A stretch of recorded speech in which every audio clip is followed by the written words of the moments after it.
Hello everyone. तो मैं आज आप लोगों को पढ़ाने वाला हूँ बाइनोमियल प्रोबेबिलिटी। तो बाइनोमियल प्रोबेबिलिटी होता क्या है वो चीज़ हम लोग देखेंगे आज, और इसके बेस्ड जो भी क्वेश्चन है हमारा बाइनोमियल प्रोबेबिलिटी के अकॉर्डिंग, जो भी आपके प्रीवियस ईयर में क्वेश्चन आया है, चाहे जेई मेन हो या जेई एडवांस में, वो सारे क्वेश्चन को डील करते हैं। ठीक है, और ये हमारा प्रोबेबिलिटी का लेक्चर नंबर 9 है, जिसमें हम लोग बाइनोमियल प्रोबेबिलिटी पढ़ने वाले हैं। तो नाम से ही पता चल रहा है कि यहाँ पे कुछ बाइनोमियल थ्योरम का यूज होगा। लेकिन माइंड में अगर आ रहा है कि अगर बाइनोमियल थ्योरम हम लोग नहीं पढ़े हैं तो क्या बाइनोमियल प्रोबेबिलिटी आपको समझ में नहीं आएगा? तो ऐसा नहीं है, बिल्कुल समझ में आएगा, क्योंकि बाइनोमियल थ्योरम का एक छोटा सा एक्सप्रेशन बेसिकली यहाँ पे यूज होता है। और यूज भी नहीं होता है बेसिकली, वो जो हमारा बाइनोमियल प्रोबेबिलिटी का एक फार्मूला जो आता है, वो फार्मूला कहाँ से आया है वो चीज़ समझ में आएगा, और वो बाइनोमियल थ्योरम से आता है। ठीक है, और वो बाइनोमियल थ्योरम से आता है, इसी वजह से इसका नाम बाइनोमियल प्रोबेबिलिटी पड़ा है। और वो फार्मूला क्या आता है और कैसे बाइनोमियल थ्योरम का यूज होता है, वो चीज़ हम लोग देखते हैं। ठीक है, तो यहाँ पे एक छोटा सा एक्सप्रेशन एक यूज होता है बाइनोमियल थ्योरम का, जो सब लोग आप लोग क्लास 11 में पढ़े हैं कि बाइनोमियल थ्योरम का एक जनरल टर्म होता है। वो चीज़ होता क्या है वो चीज़ देखिए, थोड़ा सा बता देते हैं। तो जैसे यहाँ पे एक क्वेश्चन दिया हुआ है, लेकिन ये क्वेश्चन बाय मिस्टेक प्रिंट हो गया है यहाँ पे, जो वैल्यू ऑफ टेस्टिमनी का है, जो कि पिछले लेक्चर में आपको वैल्यू ऑफ टेस्टिमनी होता क्या है और एग्जैक्ट सेम क्वेश्चन ये चीज़ करवाया हुआ है। ठीक है, लेकिन यहाँ पे हम लोग बाइनोमियल प्रोबेबिलिटी पढ़ रहे हैं। तो बाइनोमियल प्रोबेबिलिटी पढ़ने से पहले बाइनोमियल थ्योरम का एक जनरल फॉर्मेट होता है, वो चीज़ क्या होता है वो देखिए। तो x प्लस वाई के पावर अगर n होता है तो इसको इस तरह से हम लोग ब्रेक करते हैं, एन सी जीरो एक्स के पावर 0 इंटू वाई के power n, plus n C one x के पावर 1 इंटू वाई के power n-1, plus n C two x के पावर 2 इंटू वाई के power n-2, plus dot dot dot, plus n C n x के power n into y के power 0 होता है। मतलब in general किसी भी टर्म का अगर हम लोग वैल्यू देखेंगे तो ए फॉर्मेट में होता है, n C r into x के पावर आर इंटू वाई के पावर n-r होता है। ये हमारा जनरल टर्म होता है।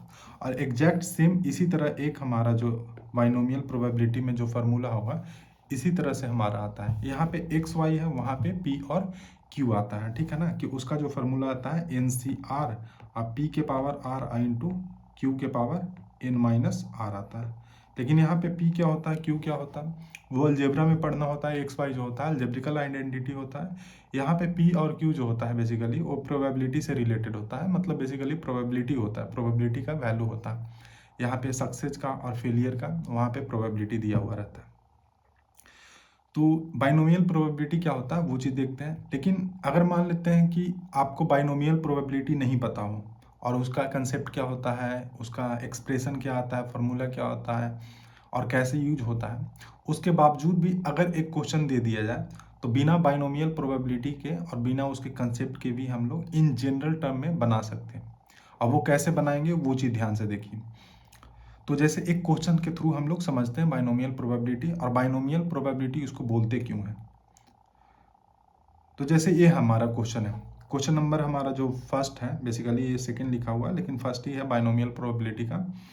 तो इसमें क्वेश्चन में क्या बोला जा रहा है कि डाइस इज रोल्ड 5 टाइम्स, एक डाइस है उसको 5 बार हम लोग रोल करते हैं। ठीक है, find the probability of getting 4 exactly 3 time. ठीक है, एक बाइनोमियल प्रोबेबिलिटी का एक क्वेश्चन है जो कि आपको बनाना है, और हम लोग को बिल्कुल आइडिया नहीं है कि बाइनोमियल प्रोबेबिलिटी होता क्या है, लेकिन बिना बाइनोमियल प्रोबेबिलिटी के थ्रू हम इसको बनाने का कोशिश करते हैं। अब जो जो दिया हुआ वो ध्यान देखते हैं कि जैसे एक डाइस को थ्रो करते हैं हम लोग, ठीक है, और वो कितने बार थ्रो करते हैं, 5 टाइम्स। एक बार थ्रो किए, 2 बार थ्रो किए, थ्री बार थ्रो किए, वैसे ही हम लोग थ्रो करते हैं एक डाइस को। ठीक है, इसमें प्रोबेबिलिटी फाइंड करना है कि find the probability of getting 4 exactly 3 time, कि जो डाइस हम लोग 5 बार थ्रो किए तो 4 एग्जैक्टली 3 बार आने का पॉसिबिलिटी क्या होगा, बेसिकली प्रोबेबिलिटी क्या होगा। तो एक हम लोग इवेंट मानते हैं, एक इवेंट मानते हैं, ऐसे समझते हैं कि हमारे हर बार ट्रायल हो रहा है डाइस का, तो उसमें 4 आएगा या फिर 4 नहीं आएगा। दो ही पॉसिबिलिटी यहाँ हो सकता है कि इधर एग्जैक्टली 4 आए या फिर 4 नहीं आए, और हम लोग को चाहिए क्या, 4। तो 4 पे यहाँ पे फोकस करते हैं हम लोग, कि 4 को जैसे हम लोग सक्सेस मान लेते हैं। जैसे एक गेम हो रहा है कि अगर 4 आया तो आप जीत गए हो, और 4 नहीं आया तो आप हार गए हो। तो 4 जो है हमारा एक सक्सेस है, एक इवेंट मानते हैं सक्सेस का, कि एक इवेंट कि getting an exactly 4। Is our success, ठीक है। तो ये हमारा एक इवेंट हो गया। और 4 के अलावा कोई भी हमारा नंबर आता है डाइस पे तो वो हमारा क्या हो जाएगा, फेलियर हो जाएगा। तो यहाँ पे दो ही केस बनता है कि एक इवेंट मान लेते हैं s, s is our getting, s is our success event. और सक्सेस इवेंट क्या है, मान लेते हैं इसको सक्सेस हमारा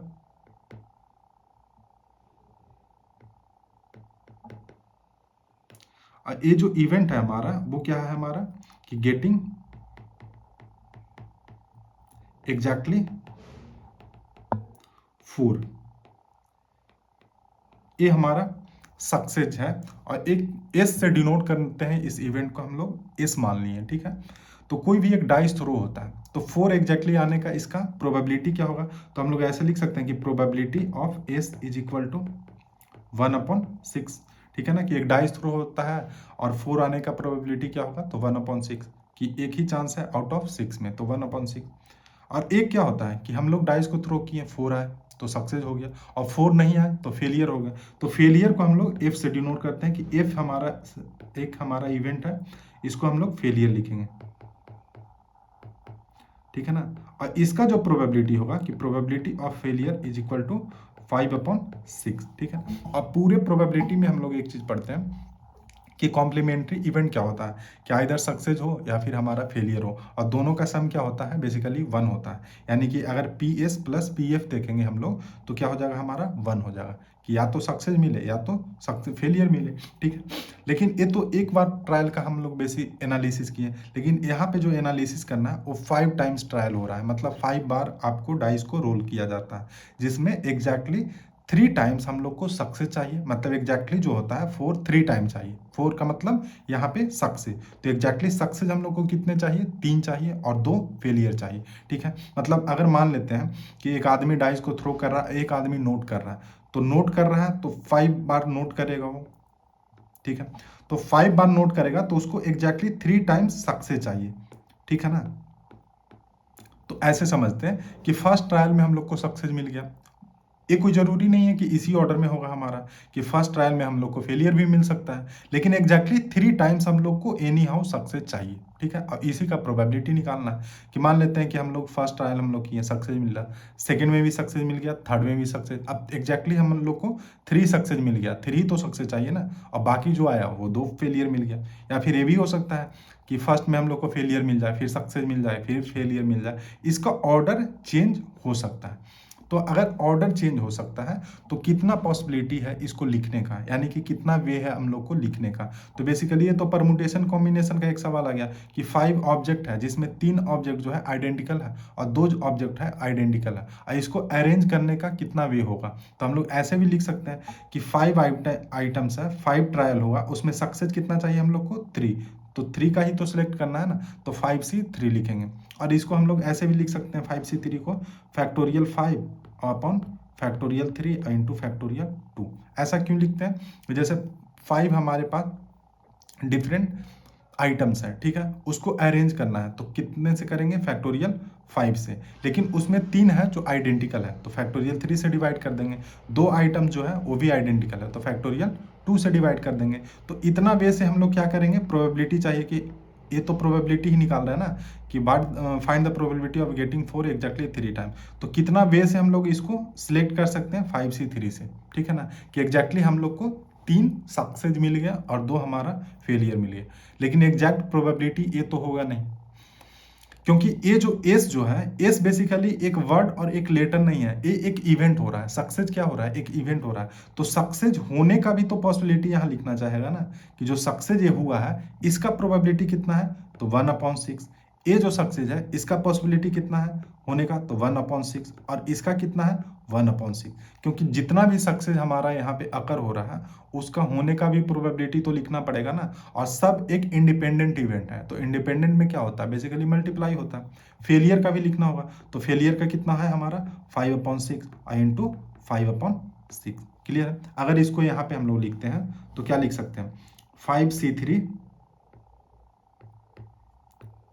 1/6 के पावर 3 इंटू 5/6 के पावर 2, ठीक है। ये एक्सप्रेशन कुछ मिलता जुलता है, ऐसा नहीं है कि 5 NCR इंटू पी के पावर सॉरी एक्स के power r i into y के पावर एन माइनस आर। ये तो बाइनोमियल का एक टर्म है हमारा, एक जनरल टर्म होता है, और इसीलिए इसका नाम हम लोग जो दिए हैं वो हमारा बाइनोमियल प्रोबेबिलिटी होता है, क्योंकि जो फाइनल हमारा आंसर आता है वो बाइनोमियल के एक टर्म में आता है, एक जनरल टर्म में आता है, और इसको जो सोल्व करेंगे जो आंसर आएगा वही हमारा आंसर होगा। क्लियर है? तो इसीलिए इसका नाम हम लोग जो दिए हैं वो हमारा बाइनोमियल। तो कैसे हम लोग बनाए, हम लोग बाइनोमियल थ्योरम का कोई भी हमारा अभी तक फार्मूला नहीं जानते हैं, और ना ही हम लोग एक्सप्रेशन जानते हैं, ना ही कंसेप्ट जानते हैं। इन जनरल टर्म में हम लोग इसको सॉल्व करने की कोशिश किए और इसका फाइनल प्रोबेबिलिटी का आंसर निकाले। आंसर निकालने पे देखा जाता है कि जो हमारा फाइनल एक्सप्रेशन आंसर का आ रहा है कोई बाइनोमियल टर्म से मिलता जुलता है, इसीलिए इसका नाम हम लोग बाइनोमियल थ्योरम दिए हैं। ठीक है, अब इसमें होता क्या है वो चीज़ देखिए। तो देखिए, बाइनोमियल थ्योरम में एक टाइप होता है क्वेश्चन का कि एक ट्रायल होता है, ठीक है ना। अब वो ट्रायल जो होता है वो मल्टीपल ट्रायल होता है, एक ही चीज को बार बार रिपीट करते हैं, ठीक है ना। अब वो मल्टीपल टाइम्स होता है, जैसे इस रोल में हम लोग क्या कर रहे हैं, एक डाइस को रोल कर रहे हैं, और रोल जो कर रहे हैं वो 5 टाइम्स हो रहा है, मतलब एक ही एक्सपेरिमेंट 5 बार कर रहे हैं हम लोग। अब उसमें ध्यान रखना क्या होता है कि कोई भी ट्रायल में सक्सेस का और फेलियर का जो प्रोबेबिलिटी है वो चेंज नहीं होगा। जैसे यहाँ सक्सेस का प्रोबेबिलिटी क्या है 1/6, ये कभी चेंज नहीं होगा। एग्जैक्टली 4 टाइम्स आने का प्रोबेबिलिटी क्या होगा, तो 1/6। जैसे फर्स्ट ट्रायल में भी 4 आने का पॉसिबिलिटी क्या होगा 1/6। सेकेंड बार भी हम लोग डाइस को रोल करेंगे तो 4 आने का प्रोबेबिलिटी कितना होगा 1/6। तो आप कितना बार भी नंबर ऑफ ट्रायल कीजिए, जो सक्सेस और फेलियर का प्रोबेबिलिटी है वो चेंज कभी नहीं होगा, 4 मतलब 1/6 ही आएगा। और फेलियर का भी नहीं आएगा कि जैसे एक फर्स्ट नंबर में ट्रायल किए तो उसमें 4 नहीं आने का प्रोबेबिलिटी 5/6 है, सेकंड में भी करेंगे तो हमारा 5/6, और थर्ड में भी करेंगे तो हमारा 5/6 ही आएगा। तो इसमें ध्यान रखना क्या होता है कि जो नंबर ऑफ ट्रायल होता है वो बहुत सारा होता है, रिपीटेड ट्रायल होता है, लेकिन उसमें पॉसिबिलिटी जो होता है सक्सेस का और फेलियर का वो चेंज नहीं करता। इसका जो फार्मूला होता है वो क्या होता है वो चीज़ देखिए। इसका जो फार्मूला होता है ये होता है NCR की एग्जैक्ट आर टाइम, जैसे एग्जैक्ट आर टाइम्स हम लोग को सक्सेस चाहिए कि एक नंबर ऑफ ट्रायल जो हुआ वो n ट्रायल हुआ जिसमें r सक्सेस चाहिए, NCR आई इंटू पी के पावर r आई इंटू क्यू के पावर n माइनस आर होता है। n क्या होता है हमारा यहाँ पे number of trial, independent trial जो हम लोग करते हैं, ठीक है। r जो होता है वो क्या होता है एग्जैक्ट नंबर ऑफ सक्सेस, ठीक है। P जो होता है वो क्या होता है प्रोबेबिलिटी ऑफ सक्सेस, और Q जो होता है वो क्या होता है प्रोबेबिलिटी ऑफ फेलियर, ठीक है। और इसका जो फार्मूला होता है वो होता है NCR P के पावर R आई इंटू क्यू के पावर n माइनस आर। एक और वैल्यू जो होता है यहाँ पे P प्लस Q का जो वैल्यू होता है वो होता है एग्जैक्टली हमारा 1 होता है, क्योंकि P और जो Q जो होता है हमारा वो कैसा होता है एक कॉम्प्लीमेंट्री इवेंट होता है, ठीक है। वही चीज यहाँ पे लिखा हुआ है बाइनोमियल प्रोबेबिलिटी में कि इफ एन एक्सपेरिमेंट, एक एक्सपेरिमेंट है such that the probability of success और फेलियर डज नॉट चेंज, यानी कि जो सक्सेस का प्रोबेबिलिटी है मतलब P का प्रोबेबिलिटी और Q का जो वैल्यू है वो चेंज नहीं होगा विथ ट्रायल, ठीक है। Then the probability of getting exact r success, ठीक है ना। यहाँ पे बोला जा रहा है कि probability of getting exactly r success in n trials, n जो ट्रायल किया जा रहा है उसमें आर एग्जैक्टली सक्सेस होने का प्रोबेबिलिटी बताता है NCR आई इंटू पी के पावर आर इंटू क्यू के power n minus r, where P जो है कि प्रोबेबिलिटी ऑफ सक्सेस, Q जो है प्रोबेबिलिटी ऑफ फेलियर यहाँ पे है, और R जो होता है वो नंबर ऑफ मतलब एग्जैक्टली जितना बार हम लोग को सक्सेस चाहिए वो होता है, और n जो होता है हमारा नंबर ऑफ ट्रायल होता है। क्लियर है? यहाँ पे दिया हुआ है P प्लस Q का वैल्यू जो होता है 1 होता है, और दिस इज कॉल्ड हमारा बर्नौली ट्रायल, इसको हम लोग बर्नौली ट्रायल्स भी बोलते हैं। क्लियर है? एक छोटा सा एक्सप्रेशन है, छोटा सा फार्मूला है, और इसी फार्मूला के थ्रू हम लोग सारा क्वेश्चन बनाएंगे। हाँ, अब जो क्वेश्चन बनाएंगे उसमें वैसे देख कर नहीं, डायरेक्ट हम लोग ए कंसीडर करेंगे कि हमारा n का वैल्यू क्या दिया हुआ है, r का वैल्यू क्या दिया हुआ है, p का वैल्यू क्या दिया हुआ है, q का वैल्यू क्या दिया हुआ है, और डायरेक्ट ये फार्मूला लगाएंगे NCR इंटू पी के पावर r आई इंटू क्यू के पावर n माइनस आर लगाएंगे। क्लियर है? तो क्वेश्चन देखते हैं हमारा। ये हमारा क्वेश्चन है जो जेई मेन 2007 में पूछा गया है हमारा। एग्जैक्टली उस टाइम हमारा जेई मेन नहीं होता था, AIEEE होता था। अब इसमें क्वेश्चन क्या बोल रहा है कि a pair of fair dice is throw independently 3 time, ठीक है। एक पेयर ऑफ डाइस को थ्रो किया जाता है। फर्स्ट क्वेश्चन में एक डाइस को थ्रो किया जा रहा था, यहाँ पे एक साथ 2 डाइस को थ्रो किया जा रहा है। कितने बार? 3 बार, ठीक है ना। यानी कि नंबर ऑफ ट्रायल कितना हमारा, एन का वैल्यू यहाँ पे कितना है, एन का वैल्यू 3 है, ठीक है। अब बोला जा रहा है कि the probability of getting a score of exactly 9 twice, ठीक है ना, कि जब हम लोग थ्रो कर रहे हैं तो 2 डाइस को थ्रो करेंगे तो सैंपल स्पेस कितना आता था हमारा, 36 आ रहा है। लेकिन एग्जैक्टली 9 आने का, तो एग्जैक्टली जो 9 आ रहा है वो क्या हमारा है, सक्सेस हो रहा है। और फेलियर क्या होगा, एग्जैक्टली 9 ना है। तो मान लेते हैं पी जो है हमारा सक्सेस हो रहा है। तो 9 कैसे कैसे अगर आ सकता है, अगर 2 डाइस को आप थ्रो करोगे तो 9 आने का पॉसिबिलिटी कैसे कैसे हो सकता है। तो ऐसे होता था कि एक डाइस पे हमारा या 6 आए, दूसरे पे हमारा 3 आ सकता है। एक पे हमारा 5 आया, दूसरे पे हमारा 4 आया। एक पे हमारा 4 आया, दूसरे पे 5 आया। एक पे हमारा 3 आया, दूसरे पे हमारा 6 आया। यही चार हमारे पास ऑप्शन हो सकता है, बाकी कुछ नहीं हो सकता है, ठीक है ना। आउट ऑफ कितने, 36। तो अगर हम लोग 9 जो आ रहा है एग्जैक्टली उसको सक्सेस मानते हैं तो पी का जो वैल्यू होता है, यही तो होता है ना प्रोबेबिलिटी ऑफ सक्सेस। तो 9 आने का पॉसिबिलिटी क्या हो सकता है, 4 आउट ऑफ कितने, 36। तो इसका जो वैल्यू पी का होगा 1 अपॉन क्या हो जाएगा, 9। और क्यू जो होता है हमारा फेलियर होता है। पी प्लस क्यू का वैल्यू कितना होता है, 1। तो क्यू कितना हो जाएगा हमारा, 8 अपॉन 9। मतलब 9 नहीं आने का प्रोबेबिलिटी क्या हो जाएगा, 8 अपॉन 9, ठीक है। ए डाइस को हम लोग थ्रो कितने कर रहे हैं, 3 टाइम्स। तो एन का वैल्यू कितना है, 3।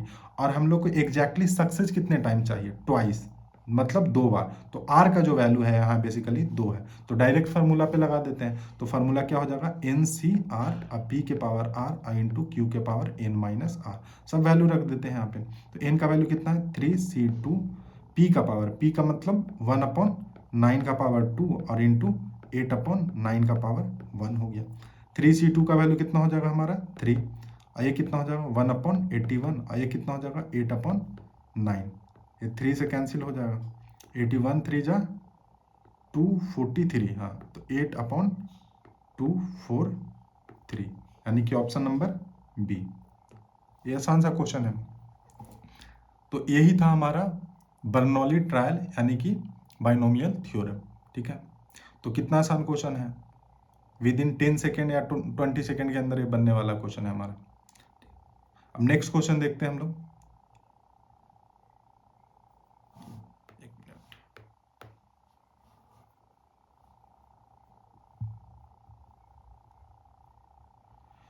हाँ, एक क्वेश्चन जो है बेसिकली ये क्या है वो चीज ध्यान से देखिए। बोला जा रहा है जेईई मेन 2013 का क्वेश्चन है।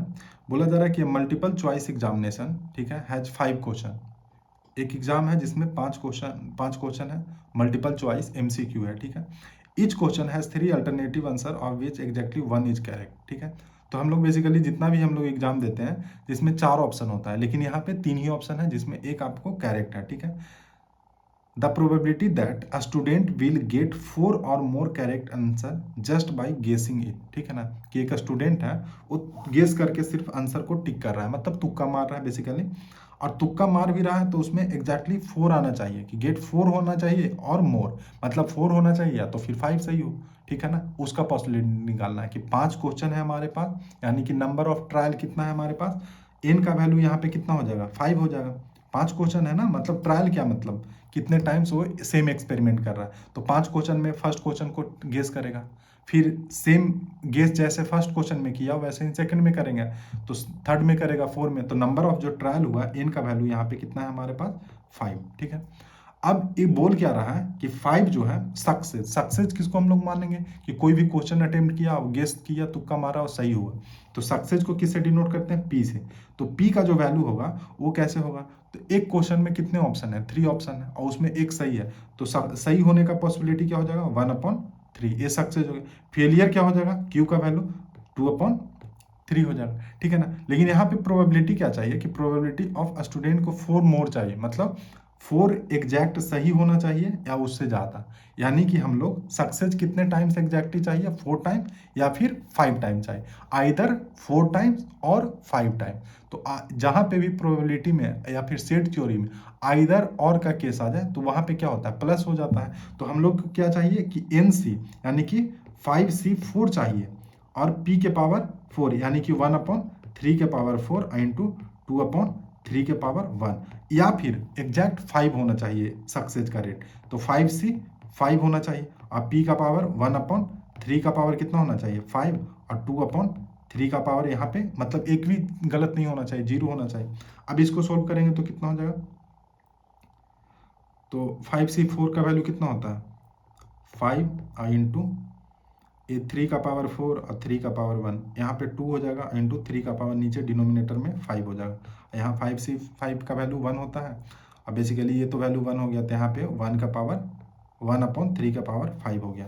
तो अगर एलसीएम लेंगे तो क्या हो जाएगा हमारे पास 3 का पावर 5, और ऊपर क्या हो जाएगा हमारे पास 10 और प्लस 1, यानी कि 11/3 का पावर 5। ये हमारा आंसर आ जाएगा फाइनल, यानी कि ऑप्शन नंबर बी हो जाएगा, सॉरी बी सी हो जाएगा, बी नहीं सी हो जाएगा ऑप्शन। तो ये आसान सा क्वेश्चन था जो जेईई में 2000 आपको 13 में पूछा था।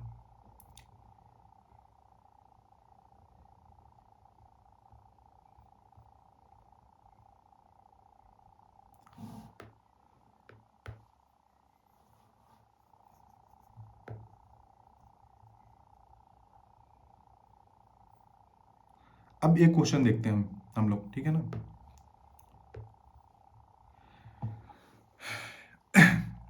ये भी क्वेश्चन बाइनोमियल प्रोबेबिलिटी से है। बोला जा रहा है कि man take a step forward with the probability 0.4 है, ठीक है ना। एक मैन होता है, वो आगे स्टेप लेने का प्रोबेबिलिटी जो है 0.4 है, एंड बैकवर्ड प्रोबेबिलिटी 0.6 है। Find the probability that at the end of 11 step he is 1 step away from the starting point, ठीक है ना। यहाँ पे थोड़ा सा ध्यान देना होगा कि बोला जा रहा है कि find the probability that at the end of 11 step he is 1 step away होना चाहिए फ्रॉम द स्टार्टिंग पॉइंट, ठीक है ना। इसमें अहेड नहीं बोल रहा है, अहेड बोलता तो आगे होना चाहिए स्टार्टिंग पॉइंट से, यहाँ बोल रहा है अवे। तो अवे का मतलब क्या होगा कि जैसे इसमें दो केस बनता है कि एक इंसान है, वो क्या होता है कि एक स्टेप बैकवर्ड जा रहा है, ये फॉरवर्ड जा रहा है, तो फिर बैकवर्ड भी आ रहा है, फिर फॉरवर्ड जा रहा है, फिर बैकवर्ड आ रहा है, मतलब कभी आगे जा रहा है कभी पीछे जा रहा है, तो वो 11 स्टेप लेता है, ठीक है ना। तो 11 स्टेप में ऐसा सिनारियो बनाना है कि starting at the end point से और स्टार्टिंग पॉइंट से एक स्टेप का हमारा डिफरेंस होना चाहिए।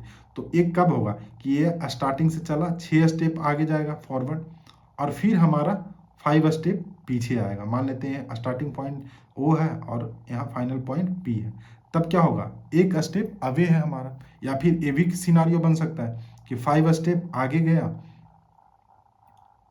पॉइंट ओ से और 6 स्टेप पीछे आ गया, ये पॉइंट पी है, तो भी क्या होगा कि एक स्टेप अवे है हमारा। तो दोनों केस बन सकता है कि आइदर एक केस भी बन सकता है और ए भी केस बन जाएगा। तो जैसे ही आइदर और का केस है तो उसमें क्या होगा प्लस होगा। तो मान लेते हैं हम लोग जो फॉरवर्ड है स्टेप ले रहा है उसको सक्सेस मान लेते हैं कि कोई भी इंसान फॉरवर्ड स्टेप में जा रहा है तो उस इवेंट को हम लोग सक्सेस कंसीडर करते हैं। तो पी का वैल्यू जो दिया हुआ है वो कितना दिया हुआ है 0.4 दिया हुआ है, और फेलियर क्या हम मान लेते हैं बैकवर्ड स्टेप को, यानी कि क्यू का जो वैल्यू है वो हमारा 0.6 है, ठीक है ना। इस केस में कितना एग्जैक्टली हम लोग को सक्सेस चाहिए, तो सक्सेस जो चाहिए इसमें 6 चाहिए, 6 स्टेप सक्सेस चाहिए, और फेलियर 5 चाहिए। इस केस में 5 सक्सेस चाहिए हम लोग को, ठीक है। और जो 11 स्टेप लिया वो क्या है, नंबर ऑफ ट्रायल ही तो है ना, कि 11 स्टेप लिया जिसमें सक्सेस कुछ है और कुछ हमारा फेलियर है, लेकिन एग्जैक्टली सक्सेस फर्स्ट वाले केस में कितने चाहिए 6 चाहिए। तो हम लोग इसका अगर प्रोबेबिलिटी लिखेंगे तो कितना लिखेंगे 11 से 6, और p के पावर क्या हो जाएगा 6, यानी कि 0.4 के पावर 6 इंटू 0.6 के पावर 5 लिखेंगे। और का केस है तो यहाँ पे प्लस हो जाएगा, लेकिन यहाँ पे 11C सक्सेस कितना हुआ 5 हुआ, तो यहाँ पे हम लोग क्या लिखेंगे 0.4 के पावर 5 इंटू 0.6 के पावर 6 लिखेंगे। क्लियर है। यहाँ पे मान लेते हैं 11C5 क्या हो जाएगा, दोनों में कॉमन हो जाएगा ये, तो हम लोग और 0.4 के पावर 5 इंटू 0.6 के पावर 5 कॉमन हो जाएगा, तो फाइनली यहाँ पे क्या बच जाएगा 0.6 और यहाँ पे 0.4 बच जाएगा, इसका वैल्यू एग्जैक्टली 1 हो जाएगा। तो यहाँ पे क्या हो जाएगा हमारे पास कि 11C5 और इसको एक साथ मर्ज करके लिखेंगे तो क्या हो जाएगा 0.24 का पावर 5, यही हमारा आंसर हो जाएगा फाइनली, क्योंकि 0.2 के पावर 5 तो बहुत, इसको कैलकुलेट हम लोग नहीं कर सकते। तो इसका तो ऑप्शन नहीं दिया हुआ है, लेकिन अगर ऑप्शन दिया हुआ रहेगा तो ऐसे ही कुछ टर्म में दिया हुआ होगा, एग्जैक्ट वैल्यू नहीं दिया हुआ रहेगा। तो आसान सा क्वेश्चन था। बेसिकली हम लोग को ये पहचानना था, आइडेंटिफाई करना था कि जो नंबर ऑफ ट्रायल है वो क्या है। तो 11 हो गया ट्रायल, क्योंकि 11 स्टेप वो चलता है हमारा। और सक्सेस हम लोग किसको माननी है कि फॉरवर्ड जा रहा है तो उसको हम लोग सक्सेस इवेंट माननी है। और फेलियर किसको माननी है, जब बैकवर्ड आ रहा है उसको। और बाकी फार्मूले पे हम लोग रख लिए, ठीक है। तो ये हमारा क्वेश्चन हो गया।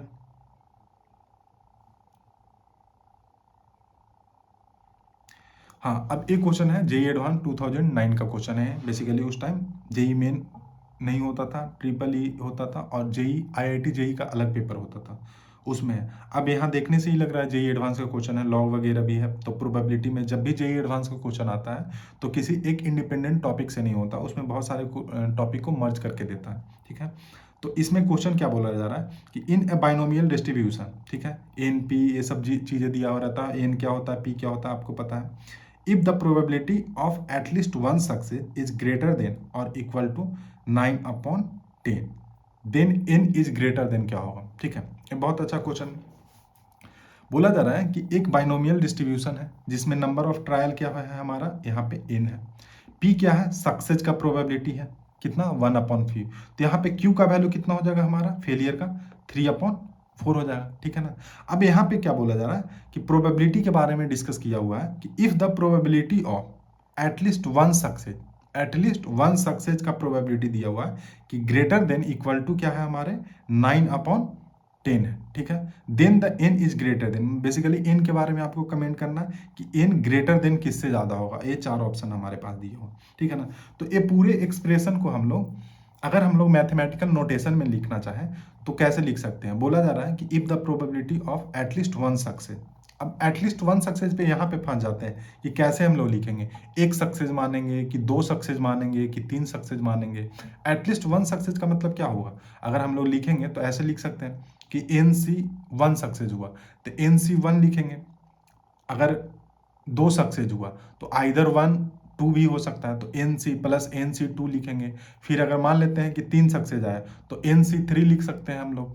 और मान लेते हैं 4 सक्सेस हुआ तो एन सी 4।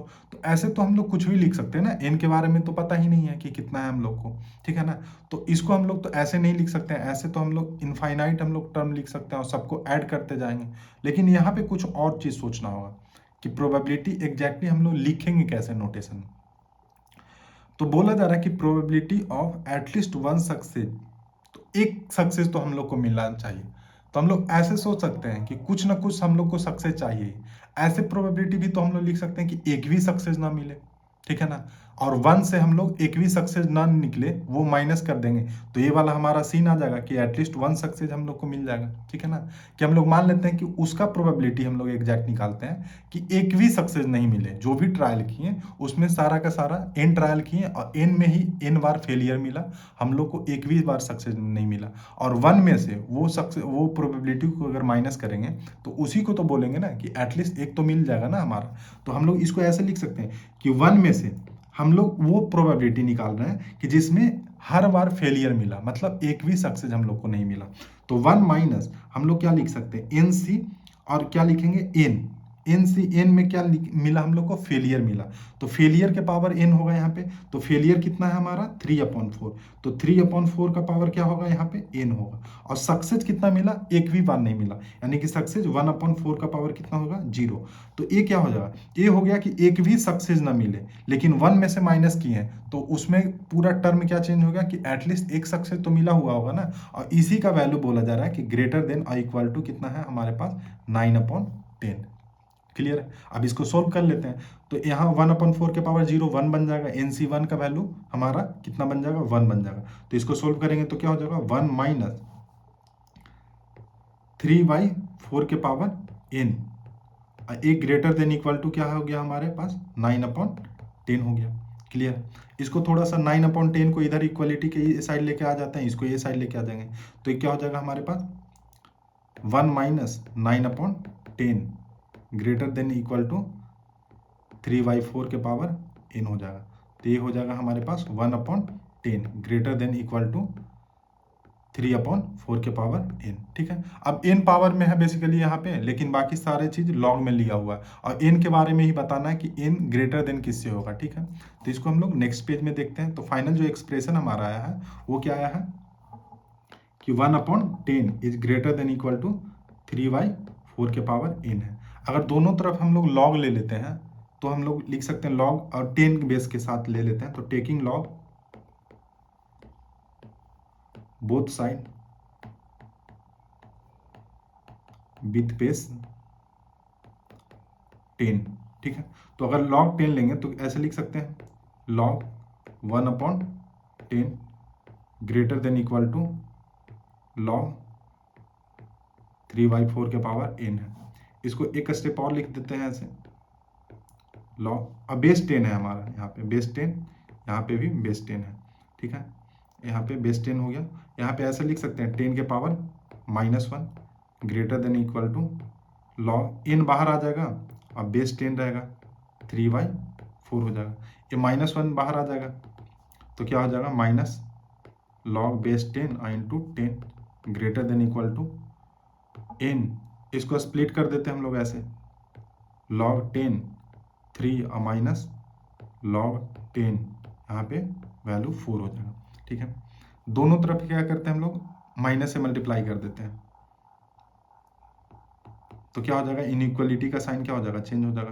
तो इसका वैल्यू कितना हो जाएगा हमारे पास 1 हो जाएगा, less than equal to n हो जाएगा। यहाँ पे क्या हो जाएगा log 4 बेस 10 माइनस यहाँ पे log 3 बेस 10 n के बारे में है, तो इसको इधर लेके आ जाएंगे तो क्या हो जाएगा हमारे पास फाइनली कि n is greater than equal to 1/log 4 minus log 3 base क्या हो जाएगा हमारे पास 10 ही होगा यहाँ। तो ये ऑप्शन बनता है, यानी कि n जो है greater than equal to 1/log 4 minus log 3 है, यानी कि ऑप्शन नंबर डी हो गया हमारे। ये जेईई एडवांस का क्वेश्चन है, आसान ही क्वेश्चन था, ठीक है। नेक्स्ट क्वेश्चन देखते हैं हम लोग। हाँ, एक क्वेश्चन है हमारे पास, बोला क्या जा रहा है कि consider 5 independent Bernoulli trials etch with the probability of success P, ठीक है। पी के बारे में बोला जा रहा है कि हमारा सक्सेस का प्रोबेबिलिटी है और नंबर ऑफ ट्रायल कितना हो रहा है, एन का वैल्यू जो है हमारा बेसिकली 5 है। तो यहाँ पे सब कुछ हम लोग लिख लेते हैं कि एन का जो वैल्यू है 5 है और जो सक्सेस का प्रोबेबिलिटी है वो हमारा पी है, ठीक है। If the probability of at least 1 failure is greater than और इक्वल टू, ठीक है, 31/32 then the P lie interval, मतलब पी के बारे में बेसिकली आपको बताना है, ठीक है ना। तो इसको भी वैसे ही सोचेंगे, सेम जो क्वेश्चन में सोचे हैं कि एटलीस्ट 1 हमारे पास फेलियर है, ठीक है ना, उसका प्रोबेबिलिटी दिया हुआ है कि वो जो प्रोबेबिलिटी है वो ग्रेटर देन इक्वल टू 31/32। तो इसको कैसे सोचेंगे, उसमें एटलीस्ट 1 सक्सेस था, यहाँ पे फेलियर है, तो ऐसे सोच सकते हैं कि फेलियर जो है हमारा क्या हो सकता है,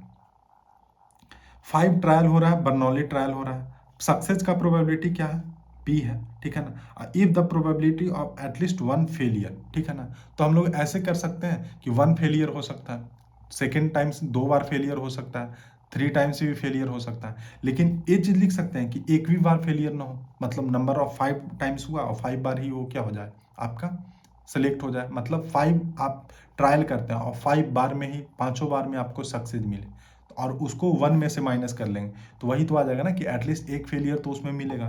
तो हम लोग ऐसे लिख सकते हैं कि 1 माइनस एग्जैक्ट 5 हुआ ट्रायल और 5 में हमारा क्या हो सक्सेस मिला, मतलब एक भी फेलियर नहीं मिला, तो हम लोग यहाँ पे क्या लिख सकते हैं कि पी का पावर 5 और क्यू का पावर क्या हो जाता है फेलियर का पावर 0 और ये जो वैल्यू है वो क्या है ग्रेटर देन इक्वल टू 31/32 है, क्लियर है।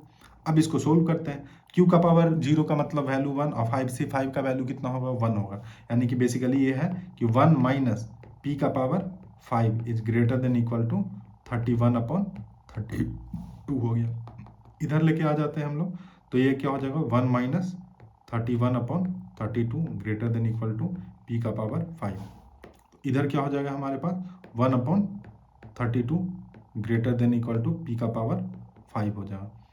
इसको ऐसे लिख सकते हैं हम 1/2 का power 5 greater than equal to p का पावर 5, यानी कि 1/2 is greater than equal to p। अब p जो होगा बेसिकली निगेटिव नहीं होगा, तो p का वैल्यू कहाँ से कहाँ तक लाई करना चाहिए हमारा, क्योंकि पी जो है वो क्या होता है, सक्सेस का प्रोबेबिलिटी, और प्रोबेबिलिटी का वैल्यू हमारा कभी भी निगेटिव नहीं होना चाहिए, और पी जो होगा 1/2 से कम ही होगा। तो पी कहाँ से कहाँ तक लाई करेगा हमारे पास, 0 से लेके 1/2।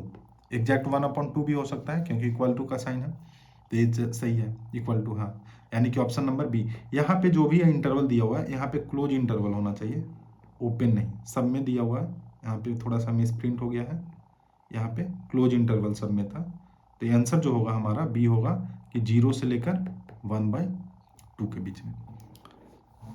तो यही था हमारा बाइनोमियल प्रोबेबिलिटी। अब बाइनोमियल प्रोबेबिलिटी में क्या क्या है, हाँ एक क्वेश्चन और है हमारा, जेईई एडवांस का क्वेश्चन है, ये होमवर्क में है, इसको आप लोग को बनाना है, ठीक है।